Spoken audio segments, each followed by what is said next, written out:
All right, the other section of the test, starting with number 7, told you to write the equation now in standard form with integer coefficients. Okay, what is standard form? Standard form is when we have x and y on the same side. Okay, what are integer coefficients? Well, a, b, and c here in that equation I just wrote represent the integer coefficients. That means you cannot have a fraction.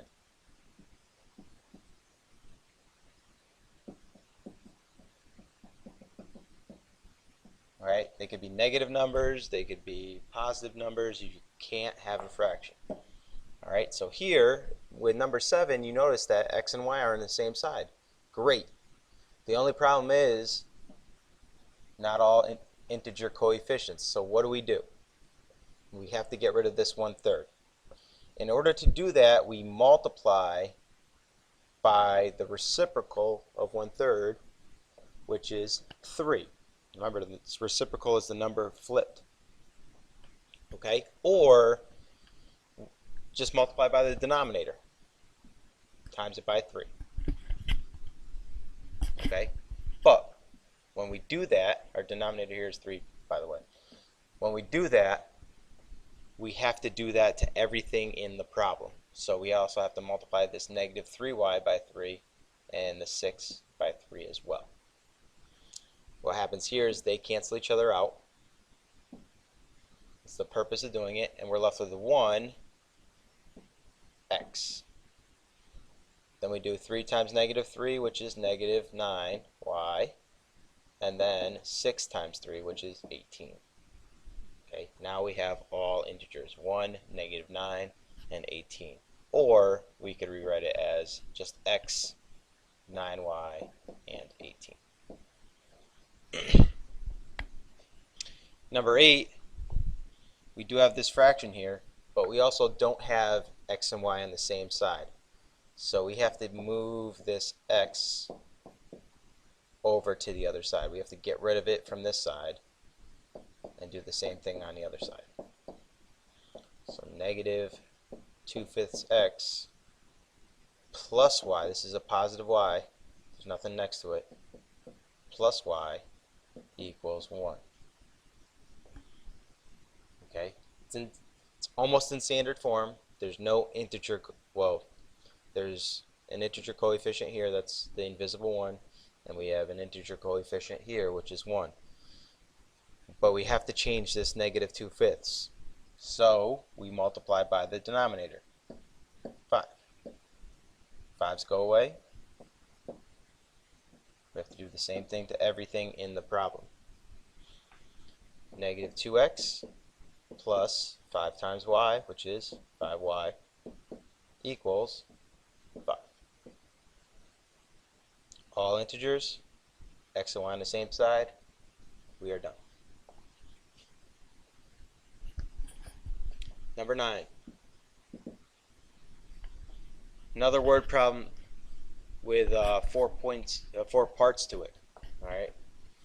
Renting a motor scooter costs $25, a $25 fee plus $10 per hour.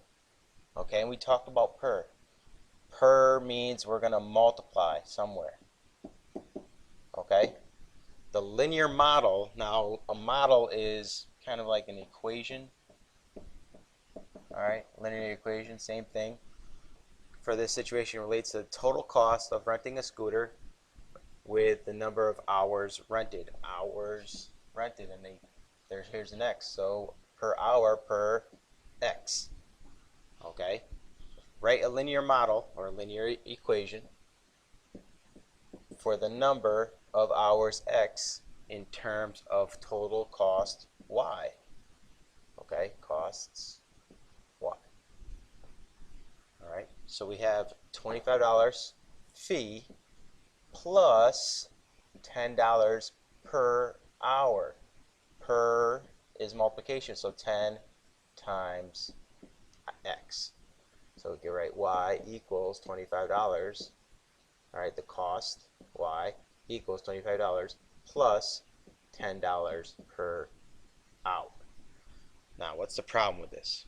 All right, this is the correct answer.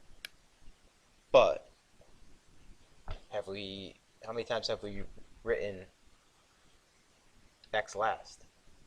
None. So let's rearrange this. 10x plus 25. So now we have y equals mx plus b.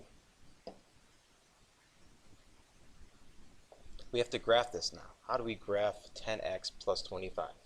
Well, the first step is to plot b. Plot b. All right?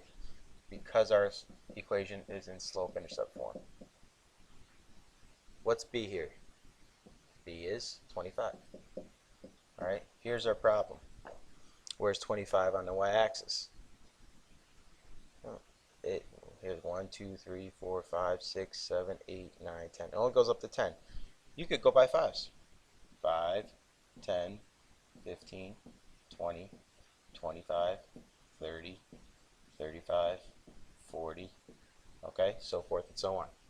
All right, so B is 25. Let's go up to 25 on our y-axis. As long as you label it, it's okay. Okay.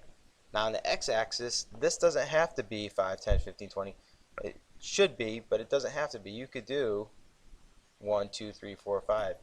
All right, but let's check this out.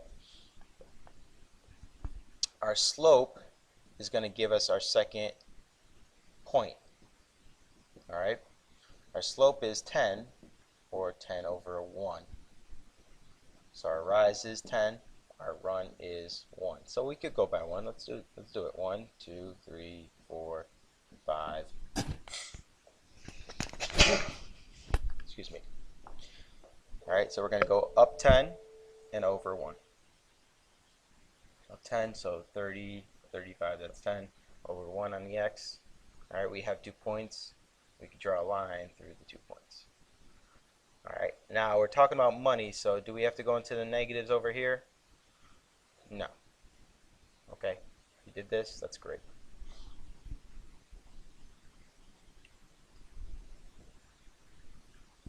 C, use the linear model. Read the graph to find the cost of renting a scooter for 5 hours. Well, you could read the graph. The graph's going up, so it's over $40. Okay, we don't get the 5 though. All right, it's going to go off the graph. But what you could do is plug in 5 hours. Total cost plus $10 per hour plus the initial cost. So we have y equals 10 times 5 hours plus 25. Okay, and a couple of you made tables, which is great, and you came out with the right answer. That's good too. 10 times 5 is 50 plus 25, so y equals 75. Okay. D. If you had $47, can you rent the scooter for? How long can you rent the scooter for? So how many hours? All right, $47. Let's see, we're going every hour it's $10, so after an hour it's 35, after 2 hours it's 45. Okay, after 3 hours it's going to go up further. Okay, to 50, 45, 55. Okay, so how long can we rent it? 2 hours. All right, because we don't, 2 hours will give us $45. If we get up to 3 hours, it's 55. We can't afford it.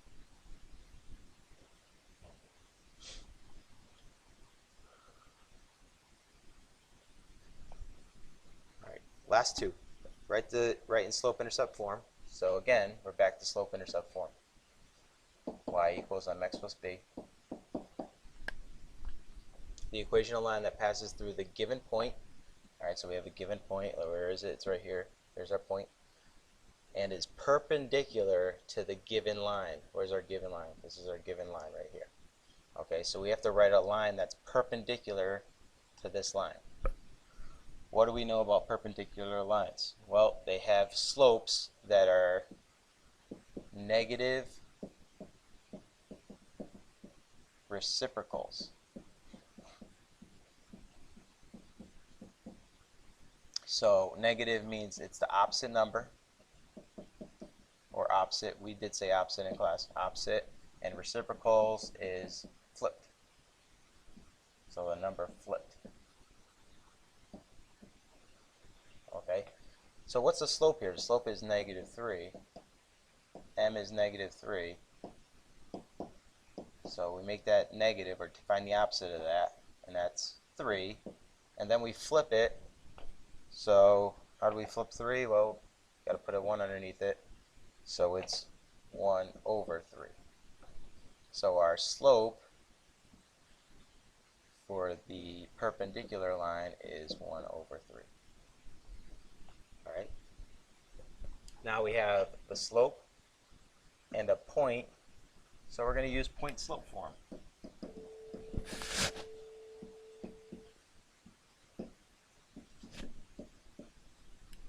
Y minus y1 equals m times x minus x1. Y minus x1, y1. So y minus -4 equals m. M is our perpendicular slope here. 1/3 times x minus x1, which is 9. Okay, let's clean it up. Y minus -4 is y plus 4. Distribute the 1/3. 1/3 times x. 1/3 x. 1/3 times -9. Let's simplify this. You can multiply straight across, or you could cross cancel. 3 divided by 3 is 1. 9 divided by 3 is 3. So 1 times -3 is -3. 1 times 1 is 1. Or -3. Okay, simplify. Subtract 4. Subtract 4. Y equals 1/3 x minus 7.